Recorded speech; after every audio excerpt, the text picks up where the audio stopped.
Are you trying to stay connected to your grandkids that live far away? Are you worried about creating meaningful connections? Hi, I'm Marianne, Long Distance Nana, and today I want to share with you some ideas that will help you stay connected with your grandkids. We are talking about connection, not performance. And if you look in the description box below, I've created a Nana Connection mini bundle, and it has some ideas.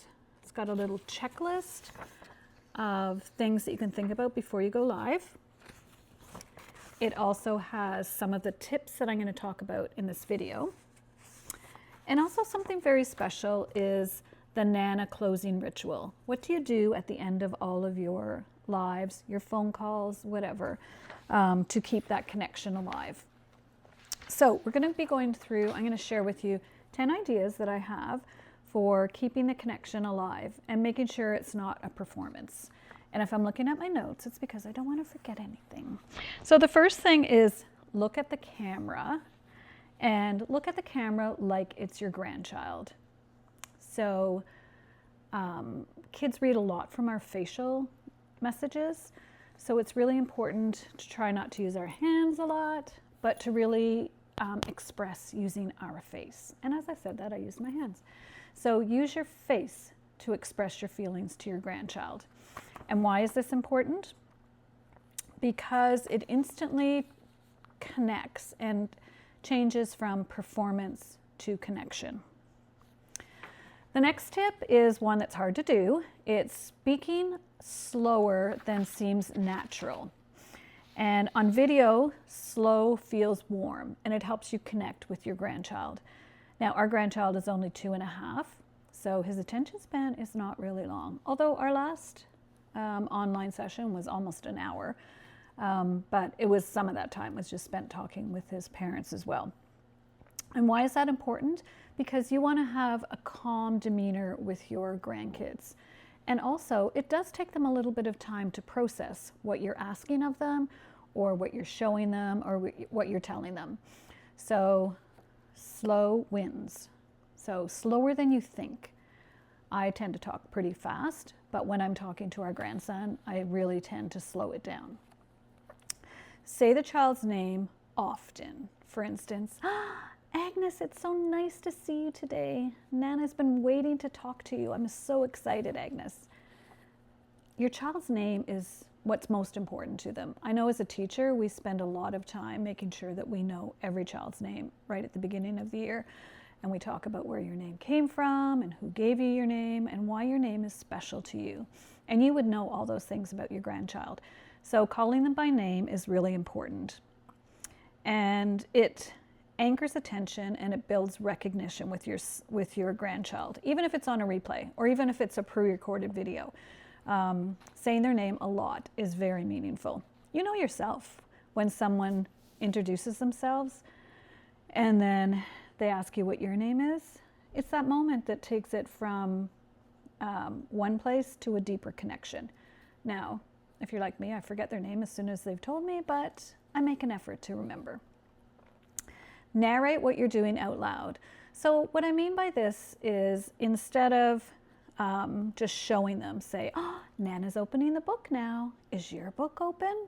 And I'll do a whole video on how I do my read alouds with my grandson because it's very specific and it's very intentional. And I do slow down so that he can read along with me. So narrate what you're doing. Or say, Nana's waiting for you. Did you find the book that we're going to read together? What I do is I purchase a book, and then before I send it out to him, I record myself reading it.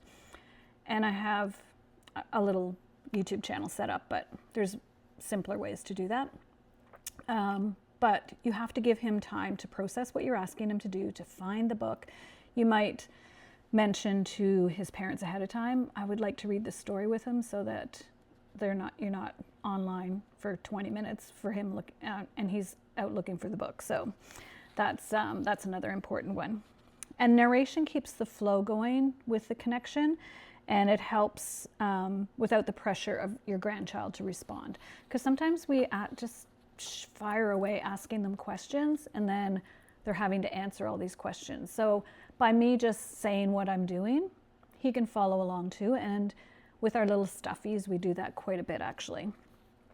Pause longer than feels comfortable.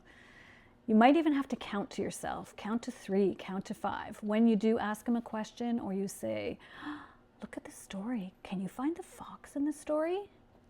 Give him time to process. Give him time to be successful and to find the little fox in the story. Quiet moments give children space to think, space to connect. And that's why we're doing this. We're doing this so we can connect with our grandkids. Repeat loving phrases on purpose, such as, Nana's here, I'm so glad to see you. I've been waiting all week for our time together. Make sure that it's something meaningful. And those are, again, the things that help build connection. So it's not a performance, it's a connection. Here I am using my hands, like I said, avoid that. But I think I'm also using my face as well. Repetition builds comfort, and comfort builds connection. So it's really important. Use your face more than your hands. I think we talked about this, and I'm not doing a very good job about that. So your face shows your emotion, it shows your love for your grandchild, and it tells them a lot more than you can with your words. Children read faces first. They read faces as a very young baby, and they continue to read facial expressions. As a teacher, I had my teacher face. Sometimes you just had to look with your teacher face. I'm not saying that's a good thing or a bad thing, but it's not good to use on your husband at home. I will say that. All right, describe feelings instead of asking questions. And we talked a little bit about that, not just rhyming off. What did you do today? What was your favorite toy? What did you have for lunch? Those things sometimes cause them stress because they have to think back to what you're asking them. And sometimes if you ask them something that happened days ago, they're not going to remember.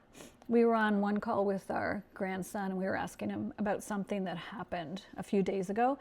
And he said, I had donuts. And my son said, he had donuts yesterday. So that's as far back as he could remember. And that was his favorite memory. So having donuts was his answer. And assume connection, even if there's no response. Because sometimes, you'll know yourself, sometimes if someone says something to you, you might not respond right away, but you're still thinking about what they're saying. And you're still building those connections and building those bridges between you and your grandchild.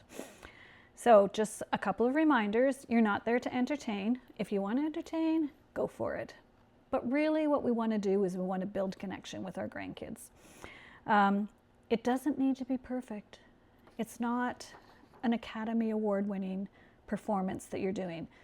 If you come off the call and you feel connected to your grandchild, that's golden. That's what the goal is.